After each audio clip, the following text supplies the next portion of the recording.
Olá, você que nos acompanha pelo nosso YouTube do canal da Paróquia Mãe dos Pobres. Eu sou o cenarista João Paulo e é com grande alegria que nós nos encontramos para tratarmos sobre uma compreensão bíblica da liturgia. E para nos guiar neste encontro, peçamos a ação do Espírito Santo que venha sobre nós pela intercessão da Virgem Mãe dos Pobres. Vinde, Espírito Santo, enchei os corações dos vossos fiéis e acendei neles o fogo do vosso amor. Enviai, Senhor, o vosso Espírito e tudo será criado e renovareis a face da terra. Oremos. Ó Deus, que instruíste os corações dos vossos fiéis com a luz do Espírito Santo, fazei que apreciemos retamente todas as coisas, segundo o mesmo Espírito, e gozemos sempre de sua consolação. Por Cristo, Senhor nosso. Amém. Da segunda carta de Paulo aos Coríntios. Porventura começamos de novo a recomendar-nos? Ou acaso precisamos, como certas pessoas, de cartas de recomendação para vós ou da vossa parte? Vós é que sois a nossa carta, escrita em nossos corações, conhecida e lida por todos. É conhecido que sois uma carta de Cristo, redigida por nosso intermédio, escrita não com tinta, mas com o Espírito do Deus vivo, não em tábuas de pedra, mas em tábuas de corações humanos. Em nome do Pai, do Filho e do Espírito Santo. Bom, quando nós pensamos em uma base bíblica para a liturgia, geralmente somos tentados a compreender certos ritos e certos costumes do antigo povo judeu de dois modos um pouco extremistas. De um ponto que não tem nada a ver, ou por causa da distância temporal e histórica e social, não tem nada a ver com aquilo que nós vivemos hoje. De um outro ponto que nós poderíamos simplesmente supor aquela realidade, com todos os seus conceitos, e trazer para a nossa atual, uma compreensão quase a mesma do nosso atual modo de celebrar. É importante termos em mente que quando falamos dessa tradição litúrgica remontando ao tempo bíblico, nós temos em mente a ideia da revelação, de todo um processo da manifestação de Deus ao longo da história, ao qual o homem vai respondendo. E essa plenitude da revelação se encontra na pessoa de Jesus Cristo, o Verbo encarnado, Filho de Deus, que é a base fundamental da novidade litúrgica cristã. Para que a gente possa compreender melhor, então, existiriam vários conceitos a partir dos quais nós poderíamos abordar essa questão da liturgia bíblica, do culto bíblico. Mas eu trago para nós um conceito muito abrangente, que nós não temos como dissecá-lo por completo, mas vamos dar pistas, chaves de leitura, que é o conceito da aliança.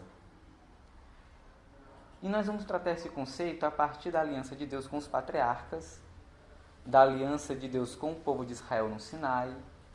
Essa aliança expressa em duas das grandes maiores festas judaicas, a Páscoa e a Festa das Semanas, o nosso atual Pentecostes, e como as comunidades primitivas dos primeiros discípulos de Jesus, como eles conseguiam viver essa novidade da liturgia. Em primeiro lugar, nessa questão da aliança ligada ao culto, é preciso ter em mente que o culto ele não é simplesmente uma ação formal, mas ele é a concretização de uma experiência de um povo, de um grupo, de uma pessoa com a sua divindade. Quando nós tomamos o texto bíblico do Gênesis, principalmente a partir da história do patriarca Abraão, nós temos uma ação de Deus que ainda não é totalmente compreendida por Abraão, ou Abrão, né? Num primeiro momento, Abrão. E no capítulo 15 nós temos a promessa que Deus faz a este Abrão e o primeiro passo da aliança. A rigor, nós poderíamos pensar a aliança como sendo um contrato entre duas partes. E, de fato, era assim que acontecia. Seja entre um servo e seu senhor, inclusive alianças matrimoniais, entre povos diferentes, povos mais fracos, que se aliavam com povos mais fortes, e este mais forte, ele se propunha a defender e a ser fiel ao mais fraco, desde que este cumprisse certas regras, certas cláusulas de um contrato. Geralmente, a aliança desse tipo, ela era selada com um sacrifício animal. E a ideia era assim: o que acontece com este animal sacrificado, aconteça com aquele que quebrar a cláusula da aliança. Era uma espécie de maldição, né? E o interessante neste ponto, que vai nos auxiliar na nossa percepção da liturgia, do culto, é que a primeira ação é de Deus.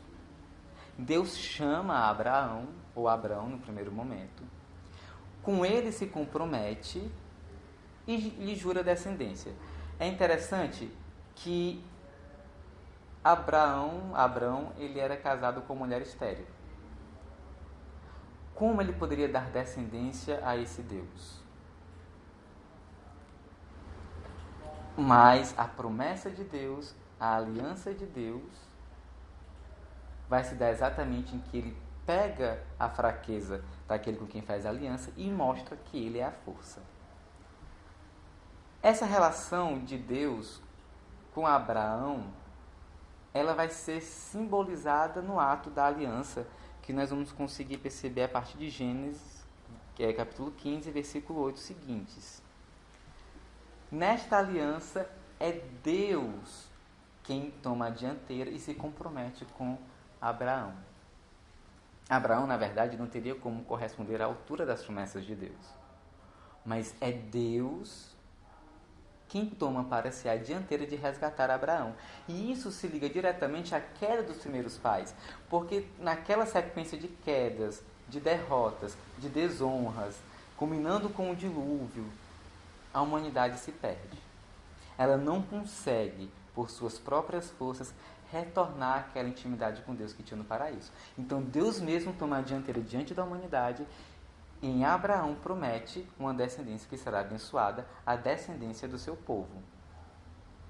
É interessante que no começo do capítulo 15, Deus vai se apresentar a Abraão como o escudo protetor.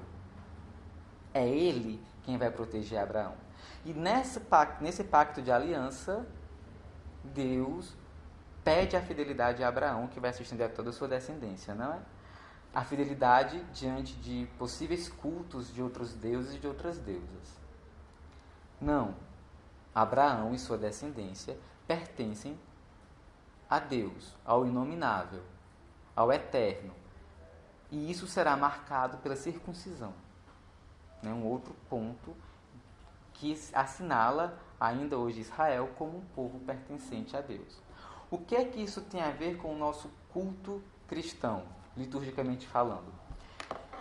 Muitas vezes isso é importante nós termos em mente. A liturgia ela tem seus ritos, seus atos simbólicos, mas que não se fecha nisso, porque eles são expressões de uma verdade muito mais profunda. E a verdade muito mais profunda é que o verdadeiro peso, o verdadeiro crime do pecado que o homem não poderia pagar, Deus tomou a dianteira. Em Cristo, Deus reconciliou o mundo consigo. Então, nesse ato da nova e eterna aliança operada em Cristo, é Deus que mais uma vez toma a dianteira e resgata a humanidade para si de uma forma que ela não teria mais forças. Porque, e é o ponto que nós vamos ver daqui a pouco, a aliança, o dom da palavra e da vontade de Deus manifesta ao povo, foi deturpada. Cristo, como essa palavra eterna de Deus, retoma para a humanidade o sentido principal da vontade de Deus e abre com a sua própria vida o caminho de retorno ao homem. De modo que, nessa ideia da aliança com os patriarcas, é sempre o Deus dos nossos pais que convida Israel a voltar para si. E Israel vai se tornando nesse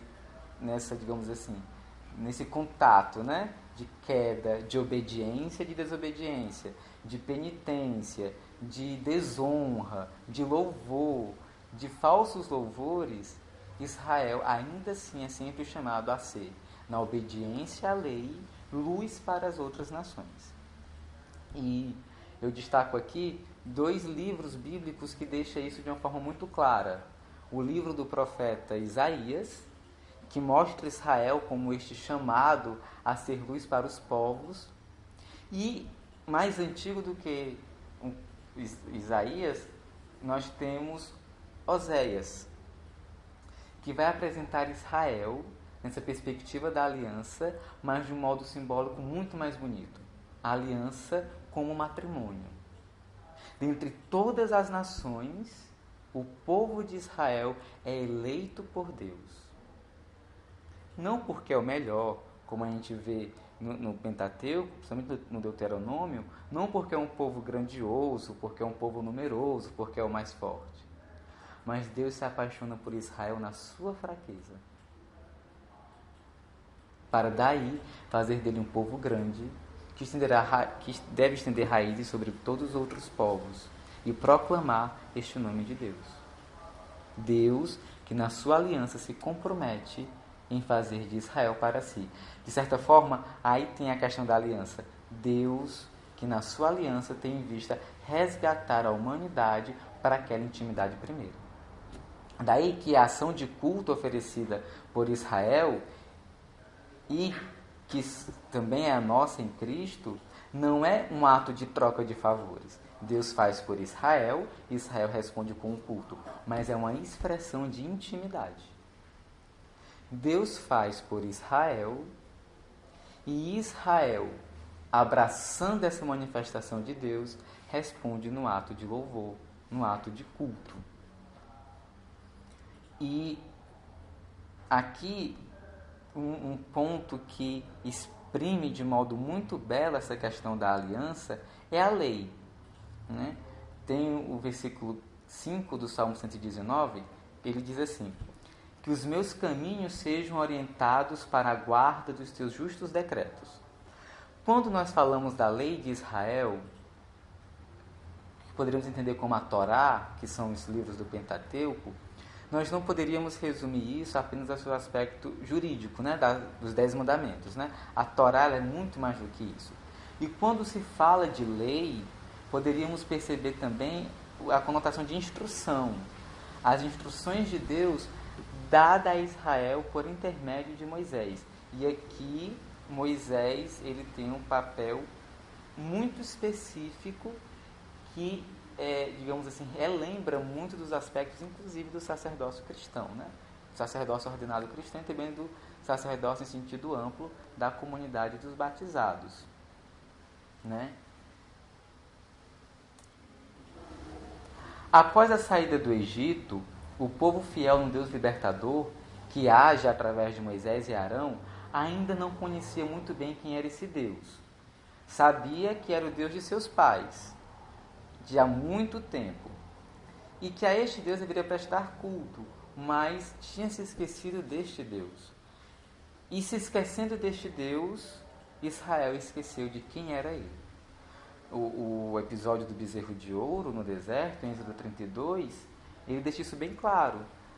Israel se perdeu, desconheceu quem era Deus, desconheceu quem era a si mesmo. Mas Deus não abandona Israel. O Êxodo, já no começo, mostra o quanto era difícil para o povo se manter fiel à aliança, porque o povo viu os prodígios de Deus, o povo viu a graça de Deus. O povo esqueceu-se de Deus. Isso é interessante porque Moisés subiu ao monte, o povo, digamos assim, se sentiu só.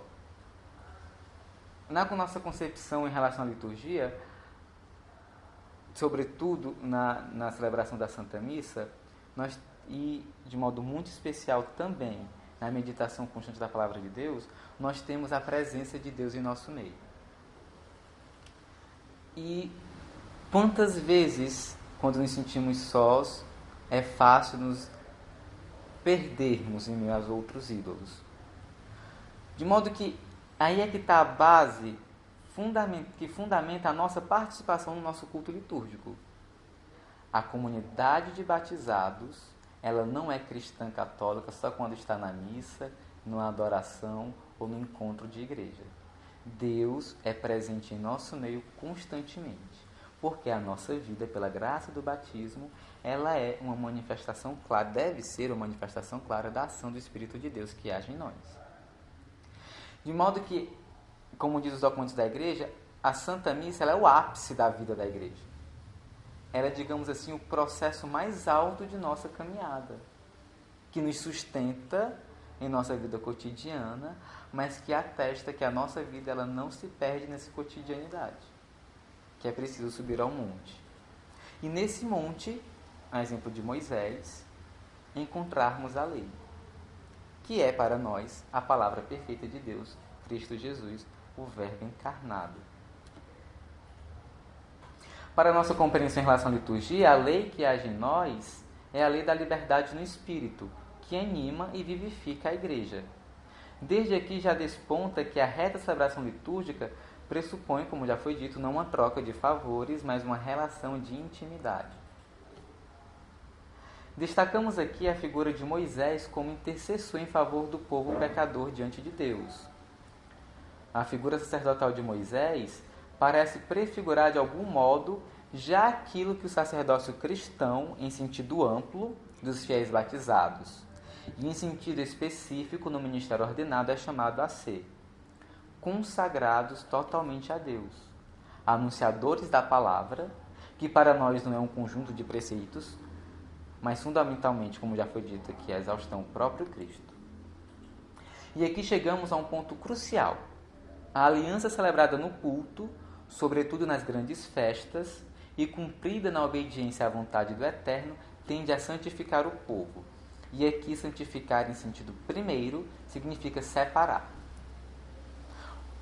Se o povo de Israel era, digamos, santificado pelo cumprimento da lei, o povo cristão, na plenitude da revelação, é santificado na obediência à vontade de Cristo. E aqui eu pego um termo que é muito caro para nós. Quando Jesus, nos seus discursos, no Evangelho de João, diz: eu vou, mas o Espírito que vai vir, ele vai lembrar para vocês as minhas palavras.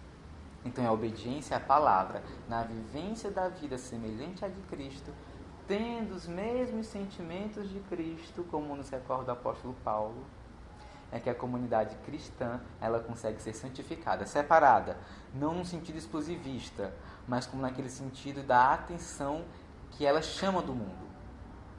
Separado porque consagrado, separado porque enviado a viver de um modo diferente na missão aos outros povos. E a celebração litúrgica da igreja, ela não só expressa isso de um modo exterior, mas ela anima a vida cristã para viver este compromisso da aliança com Deus, de ser um povo constantemente santo. E quando falamos nisso, nós lembramos de um modo imediato da Eucaristia, mas também nós podemos lembrar de um modo muito particular do sacramento da penitência, que é sempre o sacramento de purificação, que é aquele sacramento que limpa em nós a imagem desfigurada pelo pecado dessa vida santa que é fruto do Espírito, que é consequência de quando nós esquecemos da presença de Deus e erigimos em nossas vidas esses falsos ídolos, os bezerros de ouro, não é? Por isso, a lei e, sobretudo, a obediência à voz de Deus são expressões não de imposição, mas de intimidade. Quem ama, obedece, né? Como Jesus Cristo vai dizendo no Evangelho de João, aquele que guarda meus mandamentos, este me ama. E como diz Santo Agostinho, só se ama o que se conhece. Por isso, e aqui nós temos um eco, provavelmente, da tradição sapiencial judaica, que nos diz no livro da sabedoria que o desejo sincero da instrução é o começo da sabedoria. E cuidar da instrução, do conhecimento, é o amor. E o amor é a observância das leis de Deus. Retomo. A prática da obediência à lei não deve ser vista como uma troca de favores. A assiduidade aos sacramentos, a vivência dos sacramentos, a prática litúrgica da igreja, que deve ser refletida no nosso cotidiano, não deve ser vista como eu vou fazer para Deus me abençoar, mas é a expressão do amor. E o amor é a intimidade, é a experiência com Deus. E isso é muito expresso na tradição judaica, inclusive ainda no judaísmo moderno, nas grandes maiores festas, né? Que são na tradição bíblica e ainda hoje, que é a Pessah, ou a Páscoa, e o Shavuot, que nós conhecemos como Pentecostes, né?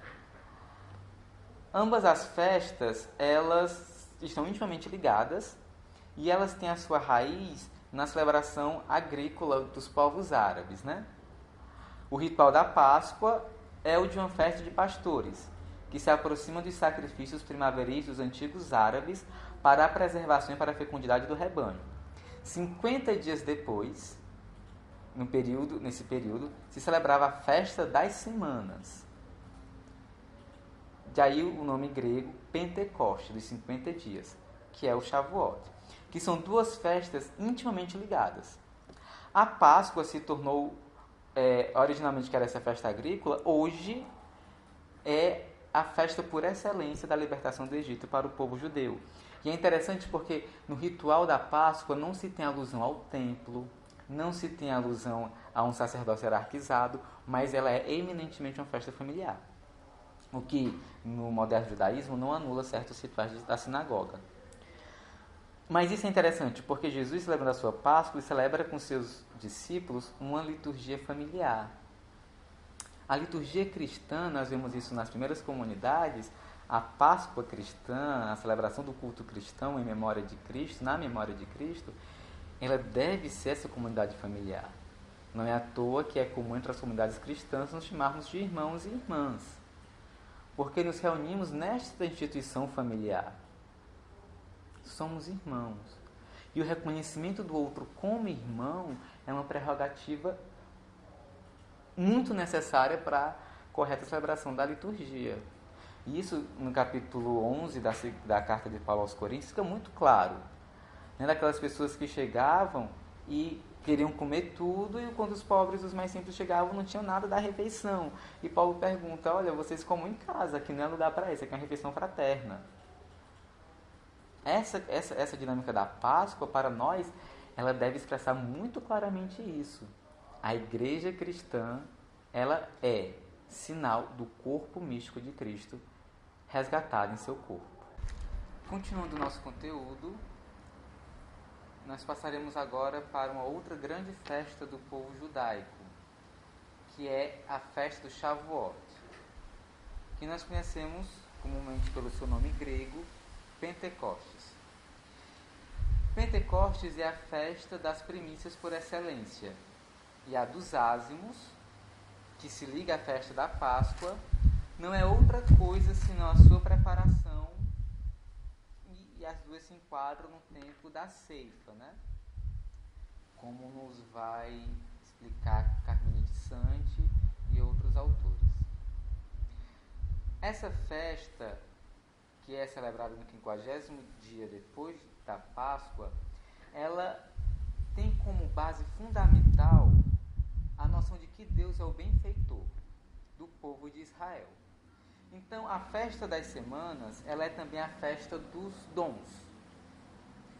O dom da terra, o dom da primícia, o dom dos primeiros frutos da terra, esta terra que Deus deu a Israel depois de livrá-lo da opressão do Egito.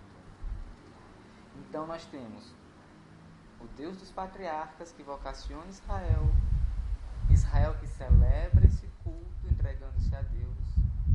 Nós temos a celebração da Páscoa, celebração da recordação perpétua dessa ação libertadora de Deus, e a festa do Pentecostes, em que Israel lembra que este Deus que o libertou é o mesmo Deus que providencia para Israel aquilo que ele mais precisa, aquilo que lhe dá de necessário. Então nós retomamos também aquela ideia primeira da aliança. Deus que se compromete com o seu povo e que nesse compromisso se faz fiel em prover para Israel, a descendência de Abraão, o que lhe for mais necessário, a fim de que Israel viva para o seu Deus. E isso fica muito interessante, de modo muito claro, na passagem de Deuteronômio, capítulo 26, versículos do 1 ao 11. Depois que o templo de Jerusalém é destruído, a festa de Pentecostes perdeu esse seu caráter agrícola e foi acentuado mais fortemente o grande dom que é a lei, que é a Torá. Isso é interessante para a nossa análise cristã, porque é na festa de Pentecostes em que o Espírito desce sobre a comunidade primitiva dos apóstolos reunidos com a Virgem Maria no cenáculo de Jerusalém. Vamos pegar esses dois aspectos. Aquela comunidade primitiva, após a Páscoa de Jesus, embora alegre pela sua ressurreição, ainda estava como aqueles primeiros frutos, prontos para a colheita, mas, digamos, presos, ainda não colhidos, ainda não bem usados. Em oração, e aqui é muito interessante, para a nossa prática litúrgica, que nos deve ajudar a incentivar o povo a viver esse espírito de liturgia. Na oração, a comunidade se entrega à vontade de Deus, animada pelo ressuscitado que está presente com eles. Cristo ascendeu ao Pai, mas prometeu a sua presença através do Espírito. A comunidade reunida em oração apresenta-se como oferta, como as primícias. E Deus toma para si essas primícias através do Espírito Santo. Então, nós temos aqui, então, duas vertentes. Deus que toma a igreja para si como as primícias de um mundo novo, uma nova criação, como Paulo vai frisar muito bem nas suas cartas, ao mesmo tempo em que Deus dá a lei, a plenitude da lei no Espírito Santo, que é o penhor da nossa salvação. De modo que nas cartas de Paulo, em alguns outros textos do Novo Testamento, fica muito clara essa lei do Espírito, que é a lei da liberdade dos filhos de Deus, que é derramado de um modo fundamental, de um modo muito, digamos assim, de um modo mais imediato para a nossa compreensão, no Pentecostes. Embora alguns autores também apresentem o Pentecostes não só do Atos, mas o Pentecostes da cruz, quando Jesus expira e entrega seu Espírito, ou no Pentecostes joanino, quando Jesus ressuscitado, ele aparece para seus discípulos e sopra sobre eles o Espírito, dando-lhes a faculdade de perdoar os pecados. Mas, digamos assim, de um modo mais colorido, né, assim, que prende mais a nossa atenção, nós temos esse Pentecostes dos Atos, que retoma muito essa teologia do Antigo Testamento, né? O povo de Deus, nós, igreja, comunidade de batizados, somos essas primícias de uma humanidade nova que vive na lei da liberdade do Espírito. E aí nós entramos no nosso último ponto, que é a liturgia das primeiras comunidades. Porque este Espírito que move as comunidades dos discípulos de Jesus, primeiramente dos seus apóstolos reunidos com Maria, e depois das sucessivas gerações, até os nossos dias, é uma comunidade que se reúne sob essa mesma ação do Espírito. Porque ninguém, a não ser pela ação do Espírito Santo, pode dizer e declarar que Jesus Cristo é o Senhor. Então é o Espírito que, recordando os dons de Jesus através da igreja, converte a humanidade e reúne os filhos de Deus dispersos neste mesmo corpo de Cristo. E a liturgia, e nos textos do Novo Testamento, é muito difícil nós delinearmos uma liturgia uniforme. O que nós temos, de um modo amplo, a grosso modo, são as dinâmicas das diversas comunidades. Mas permanecem todas elas algo unitário, algo que é familiar a todos. A ceia, a partilha do pão eucarístico em memória de Jesus Cristo. E isso é de fundamental importância, porque assim como a Páscoa judaica, ela não era uma simples lembrança do que tinha acontecido, senão um tornar presente essa libertação do Êxodo, também a ceia eucarística, os relatos bíblicos nos mostram isso, das comunidades cristãs, elas não são simplesmente um ato de lembrar o que Jesus fez, mas senão de que por aquele ato eles tornam novamente presente Jesus Cristo no meio da comunidade.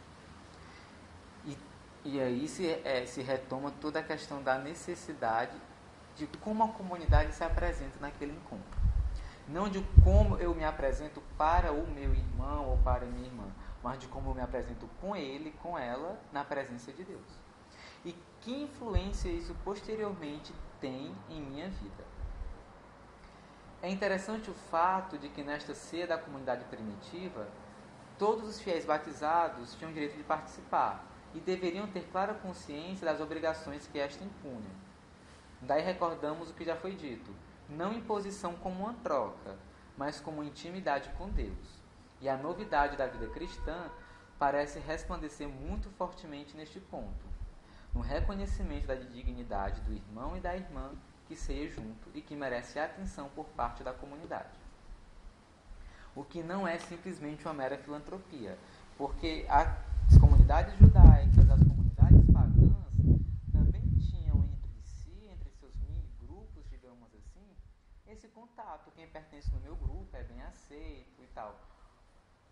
Mas é a presença do Espírito de Jesus que, agindo na comunidade, me faz ver aquela pessoa que está comigo como alguém que caminha comigo, que faz parte comigo deste mesmo corpo de Jesus. E isso é muito importante para as nossas celebrações litúrgicas, essa dinâmica de eclesialidade. Ali não é só para mim, aquela oração não é só para que se atenda aos meus pedidos. Tem também esse caráter, porque todos os membros são cuidados. Primeiramente pela ação do Espírito, que age de modo concreto nas pessoas que formam a comunidade. Mas o caráter de estar ali em unidade com a igreja, isso muito belo, espalhada pelo mundo inteiro. Então, aonde ali aquela porção pequena do povo de Deus se reúne, ali a igreja está reunida em oração. Certo? Essa experiência da certeza de Jesus pelo seu Espírito é tão grande que isso não conseguiu ficar por muito tempo preso naquele pequeno círculo. Nós temos relatos históricos de que em menos de 20, 15 anos da ressurreição e da ascensão de Jesus, a mensagem cristã já tinha se espalhado para fora do território de Israel.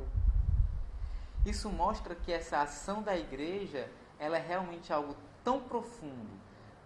A dinâmica de vida no Espírito é algo tão forte, tão profundo, que por si só brilha. Se para o antigo Israel eles tinham essa concepção de que nós somos um povo e que a obediência, a observância da nossa lei iria fazer-nos brilhar entre todos os povos, como diz o livro do Pentateuco, que outro povo tem um Deus tão próximo de vocês, que dá lei para vocês como vocês têm a mim. Se Israel tinha essa concepção, por causa das tábuas de pedra, quanto mais nós, a igreja, primícias da nova humanidade, que temos a lei inscrita em nossos corações pela graça do Espírito. E no começo, quando nós meditávamos sobre essa questão, na segunda carta aos Coríntios, no capítulo 3, no versículo 3, Paulo diz o seguinte: é conhecido que sois uma carta de Cristo, redigida por nosso intermédio, escrita não com tinta, mas com o Espírito do Deus vivo, não em tábuas de pedra, mas em tábuas de corações humanos. Então, essa dinâmica litúrgica das primeiras comunidades cristãs, embora que aqui nós estamos pegando um período de 40 anos após a morte, a ressurreição e a ascensão de Jesus. Então, nós estamos aqui por volta do ano 70, né? Depois, com o tempo, as comunidades cristãs elas vão se estruturando mais, inclusive o seu próprio modelo litúrgico vai se tornando algo mais universal, mais comum. Mas nesse primeiro período, mais imediato, antes do fim do primeiro século, nós temos tradições litúrgicas e temos as formas como as comunidades celebravam. Mas eu destaco isso: a ceia eucarística como um dado fundamental que caracteriza o povo cristão, né? É interessante que alguns historiadores antigos, alguns autores antigos, não lembro agora Plínio, diziam que os cristãos eram canibais, né? Porque eles comiam a carne de um tal de Cristo. A concepção que se tinha, né? De que se pegava uma pessoa, claro que a Eucaristia é uma pessoa viva, mas aquela ideia muito, digamos, materialista, né? De que se matava, não sentia essa ideia da transcendência aos olhos pagãos, mas a comunidade desde muito cedo tinha essa ideia. Ali é o corpo de Cristo que é partido, que está no meio de nós. Portanto, a vida de Cristo está em nós. Do mesmo modo como nós estamos inseridos em Cristo. Não é o nosso objetivo aqui nos determos nas implicações práticas que foram surgindo como meio de organizar as novas comunidades, mas sim tornar claro que a celebração litúrgica das comunidades primitivas e, portanto, as nossas práticas litúrgicas que vamos bebendo dessas comunidades, né, não se embasa, como já foi dito, no mero rito de recordação, mas na certeza, e aí retomando aquele conceito de aliança, de que Deus se aliou, Deus se tornou próximo, Deus tomou para si a causa do seu povo. Está presente e nos resgatou quando nós mesmos não podíamos. Deus veio mais forte e matou a nossa morte, né? Aquela ideia de que o mais forte assume o mais fraco. Deus assumiu a nossa fraqueza, que pelo pecado causava a nossa morte. Deus venceu a nossa morte, para que finalmente pudéssemos entrar na sua presença plena, como nos dias dos primeiros pais.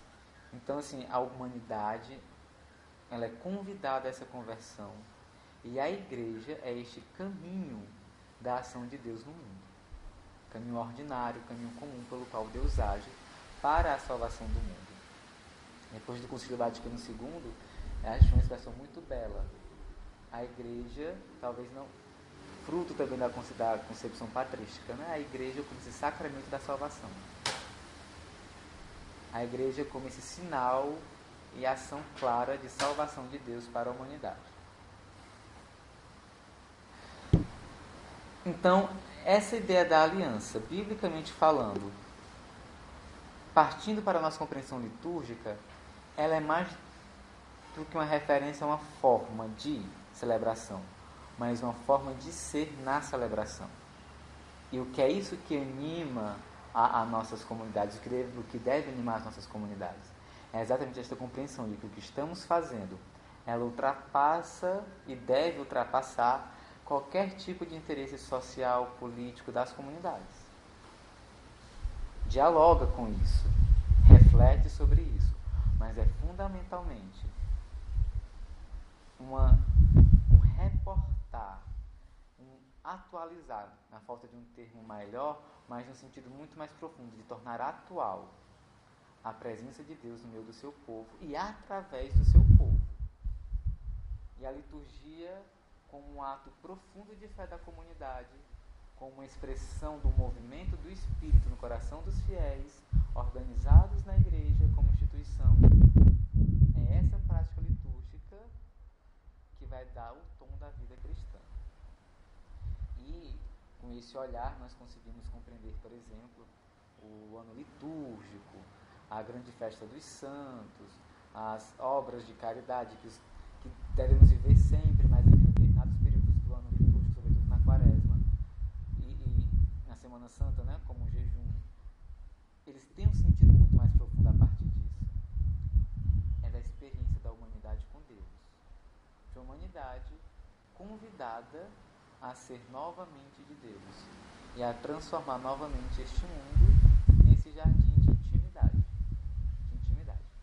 Então, pela ação do Espírito, o que era antigo já se passou, somos novas criaturas, pessoas novas, e somente sendo pessoas novas conseguindo criar, transformar um mundo novo, tornando atual o reino de Deus, que não termina aqui, não se finda aqui, mas que sem dúvida tem sementes lançadas aqui no coração dos batizados. Nós somos a semente do reino de Deus neste mundo.